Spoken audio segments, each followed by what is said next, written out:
It's been 5 years since Endgame. I really wish it ended there because what we are witnessing right now is a mess. I mean, I'm supposed to be reviewing the movie Deadpool and Wolverine, but inherently I cannot talk about this movie without mentioning the elephant in the room that is Marvel. And that's a big problem now. We are not criticizing the movie anymore. We are not blaming the writers, directors, or actors. It's the producers and the corporate hacks in Disney who deserve the blame. They are responsible for the chaos that has ensued since the culmination of Endgame. Many of us asked the question, why did this universe need to continue? And we thought Marvel and Disney would give us a convincing answer based on the movies. And I am still waiting for that answer, because none of this is making any sense or having any direction on where the main storyline is heading towards. What purpose do any of these movies serve? Pre-Endgame, each movie was a build-up towards the bigger picture, the main threat. Simultaneously, it added depth and likability to the characters while also showing how much they've sacrificed. Now, these movies like Winter Soldier and Thor Ragnarok weren't perfect movies, but they were entertaining and knew what they were building up towards while remaining dignified as a solo movie. Post Endgame, finding a mediocre to decent movie has not been easy to come by.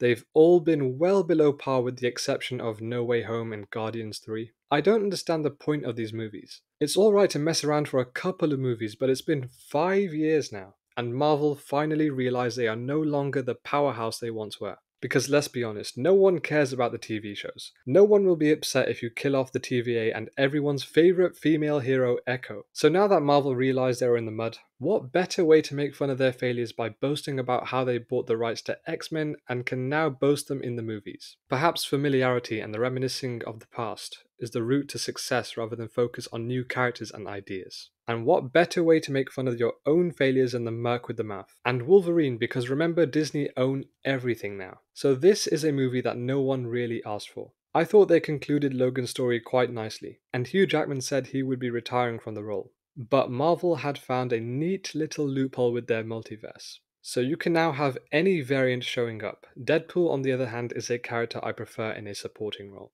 He's just too annoying and overwhelming as a lead, much like the Minions. Maybe having Wolverine by his side would add something interesting since they are the exact opposite. It would cause a lot of conflict and chaos, but in a fun and entertaining way. And you know what? It does deliver on this aspect. The duo have good chemistry. They both play their roles so effortlessly. You can argue that Ryan Reynolds is just playing an exaggerated version of himself, but in fairness, it works. Hugh Jackman brings his A game in this one. It amazes me after over 20 years of playing Wolverine, he still manages to find a way to make him even more complex and interesting. The humour is okay, it's better than most of the crappy jokes we've had to hear in movies like The Marvels and Ant-Man 3. Although I do believe that this being the first R-rated film in the MCU does help, as it allows this movie to be unfiltered and shows the true sides of Wade and Logan. But that's as far as the praise goes. The leads are likable, the comedy is fine, the story, well, it pretty much sums up where Marvel are right now. And a big reason why it's a mess is because of this thing called the TVA, also known as the Time Variance Authority. Their whole look of an ordinary office building with the most bland looking people takes you out of this universe of superheroes. Every time one of them opens their mouths, it's all just exposition. They are not characters, they are just there to progress the plot by explaining a bunch of nonsense about how Wade's world is in trouble because the main anchor Logan has died in his world. I think this is a metaphor for how the main characters in the MCU have died and caused the universe to go up in flames in random chaotic phases. A lot of the film felt like it was being filled with digs at studios and franchises without actually focusing on a fixed narrative. The timeline and alternate universes was a stupid plot to have as the central theme. It doesn't even make sense. How can a world be dying because a supposedly main character has passed away? Wouldn't that mean the world in which Iron Man sacrificed himself in Endgame is also in peril? I mean, they're just digging themselves in more holes going deeper and deeper. But you can tell they don't really care at this point. That's what bugged me about Deadpool and Wolverine. Do they really care? They actually mention this in the movie. Deadpool realizes that he jokes a lot, but he really does care. And you think maybe there's going to be a heartfelt, touching scene that adds a genuine emotional weight to the story. But the next scene shows Deadpool cracking jokes about cocaine celebrities and ass slapping. The tone just changes so drastically from serious to not taking anything serious. And the lack of consequences gives this movie no weight.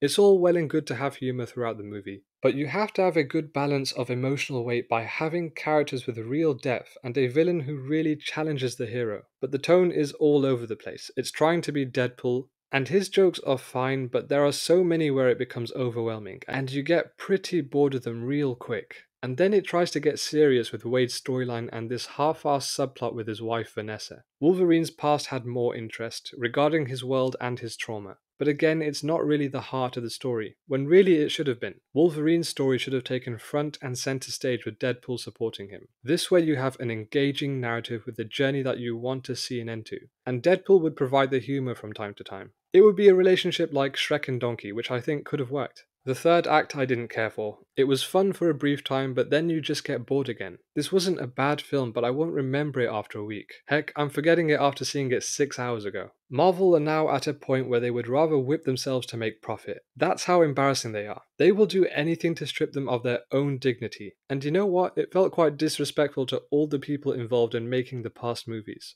It's not their fault they made bad movies because they were being controlled by a corporate studio who takes no risks. Yeah, 5 out of 10. If Marvel think they're cool for making this, then they've really fallen from grace.